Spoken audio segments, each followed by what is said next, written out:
کرتے ہیں لوگ. آپ ہی کے پروگرام پہ لاسٹ ٹائم میں نے بتایا تھا کہ یہ وہی سعودیہ تھا جو جی جان صدقے تھا. ایران کے ساتھ بھی اچھے تعلقات تھے. ایران گیس پائپ لائن انہی کے زمانے میں آگے چلی, سی پیک آگے چلی.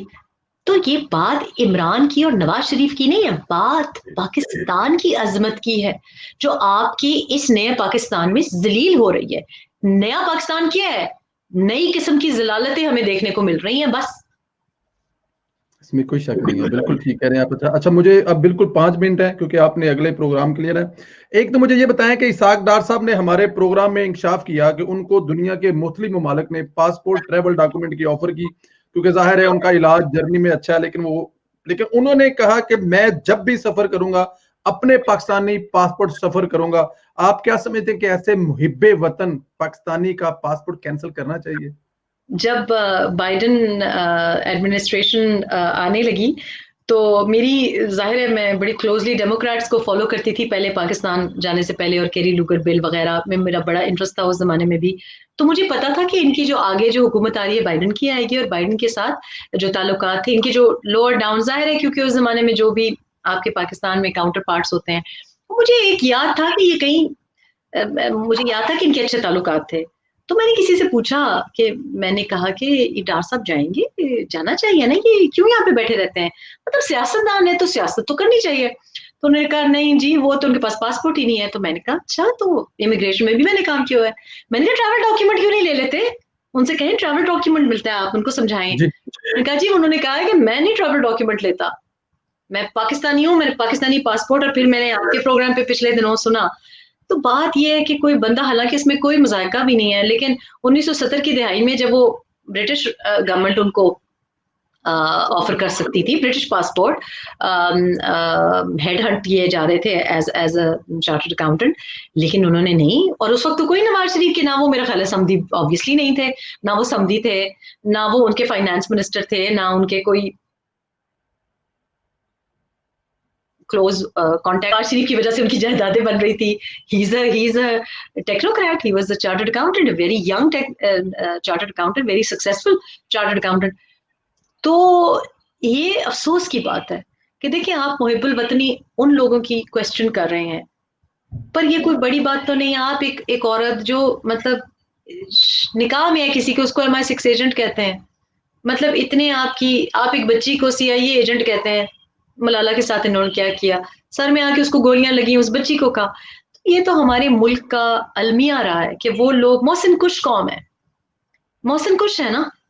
مطلب بتائیں کہ اسحاق ڈار صاحب کا قصور کیا تھا؟ نہ ڈیفنس بجٹ میں کمی آئی, نہ ہماری تعلیم کا بجٹ انہوں نے بڑھایا. میں پھر بھی خوش نہیں تھی, مجھے یاد ہے, لیکن بڑھایا. پہلی بار جو 4% کا ایک ٹارگٹ تھا وہاں تک انہوں نے نزدیک پہنچایا.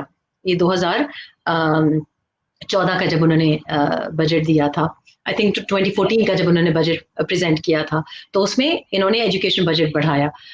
اس کے علاوہ دیکھیں جس کو پنجاب میں جو ڈیولپمنٹ ہوئی, آبویسلی فائنانسی منسٹری کی وجہ سے, ہیلپ کی وجہ سے آتی ہے.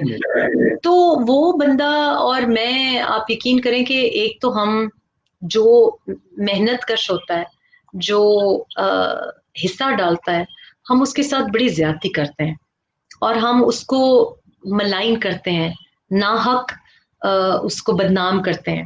میں اسحاق ڈار صاحب کے بارے میں کچھ نہیں جانتی تھی, بالکل کچھ نہیں جانتی تھی, اور میں بھی اسی پروپیگنڈے پہ پلی تھی جو PTI نے پھیلایا ہوا تھا. مجھے ایک میرے بیٹے نے 2016 میں ایک ان کے بارے میں آرٹیکل آیا اکنامکس کے بارے میں پاکستانی ایک اخبار میں, اس سے مجھے لگا کہ یہ تو غلط لکھا ہوا ہے, یہ تو غلط بیانی ہے. اور اس کے بعد آپ کو یاد ہوگا وہ جمعے کی نماز کے لیے جا رہے تھے اور کسی پاکستانی نے ان کو روکا, اور اس دن جو مجھے غصہ آیا, مجھے اس لیے غصہ آیا کہ وہ شخص دیکھیں جمعے کی نماز کے لیے جا رہا ہے, اتنی تو کسی کافر میں بھی انسانیت ہوگی کہ وہ اپنے پریئرز کے لیے جا رہا ہے. آپ یقین کریں کوئی کافر ہوتا نہ روکتا. اس دن مجھے اتنا افسوس ہوا کہ میرے ساتھ بھی یہ ہو رہا تھا, لیکن میں نے کہا سر پہ ٹوپی باندھی ہوئی ہے, پہنی ہوئی ہے, سر پہ ٹوپی پہن کے ایک مسلمان جمعے کی نماز کے لیے جا رہا ہے, یہ جمعے کی نماز کی روح کے خلاف ہے. آپ کو اپنے دین میں اتنی سمجھ نہیں ہے کہ آپ کو پتا ہو کہ مرد کیوں جاتا ہے جمعے کی نماز کے لیے. وہ اپنے بھائی کو ذلیل کرنے کے لیے جمعے کی نماز کی رکاوٹ کے لیے نہیں جاتا.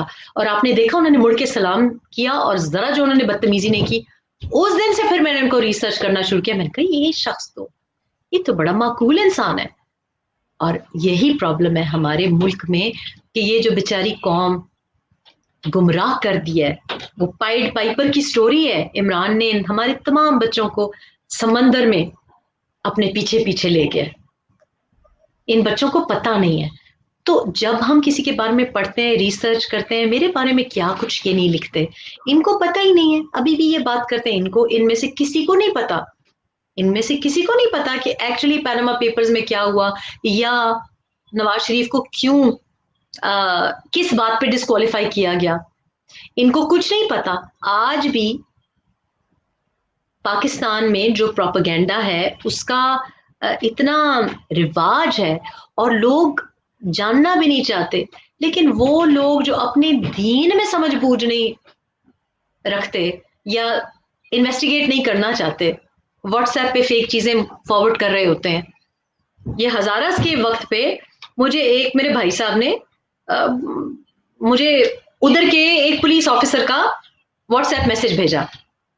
میں نے پولیس آفیسر کو فون کروا دیا. میں نے کہا یہ تم نے لکھا ہے. مجھے انگریزی سے پتا چل گیا کہ اس کی نہیں ہو سکتی.